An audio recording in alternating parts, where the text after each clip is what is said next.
everybody, Kevin here for WranglerForum.com again. Today we're going to be doing another product install, this time on a 14-inch curved LED light bar. It's been provided by one of our forum vendors, 1aauto.com. So stick around, we'll show you how it goes together.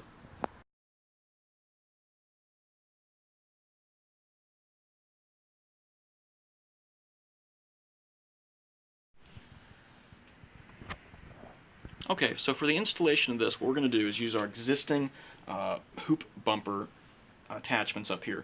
Now these are different width than the actual brackets on the light bar. So what we did is we went out and got some flat steel, and we took that flat steel and of course indexed the holes to the tabs, and then we indexed the holes for the brackets so we can mount everything up here. And it should go on there like that, and this will sit up here on like that. And that's how it will look. Obviously we need to run the wiring harness back behind all of this and into the engine bay, but that's pretty much all you have to do with this.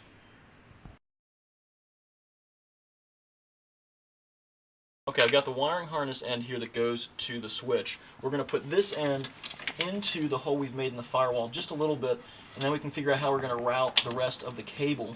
You want to make sure when you're sticking in here, there are some sharp edges on here, and what you want to do is either go ahead and put some kind of sealant over that so it doesn't chafe the cord, and then you're just kind of very gingerly take the rest of this and throw it, not gingerly, but we got it over there anyway. Then you're just going to go ahead and continue to route it around the engine bay, making sure everything lines up, and go from there.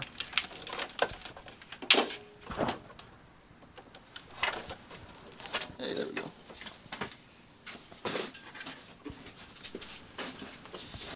Okay, that takes care of the power lead. We've now got the wiring harness set up.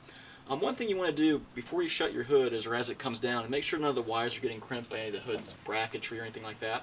We've got the relay over here as well as the 30 amp fuse.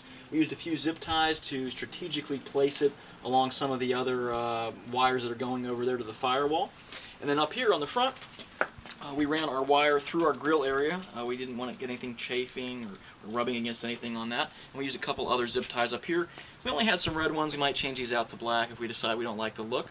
We've also gone ahead and we're guessing we angled this down just a little bit. We're not sure if that's good or bad at this point. I guess we'll find out later when we test it out to see how it goes. But right now, it's pretty bright out, so we're going to have to wait a few hours before we can do a final test this evening to see exactly how bright this thing is. So stay tuned.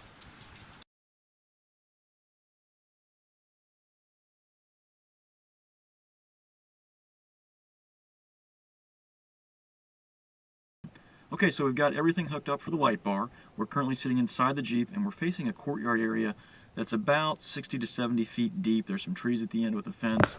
And the first thing we're going to do is just turn on the headlights of the Jeep to give you an idea of what it looks like. So that is just the headlights of the Jeep lighting up the area.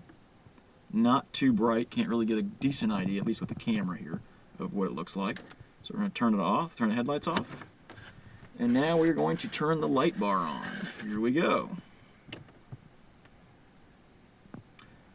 I would say that's a pretty good improvement from just the stock headlights on the Jeep.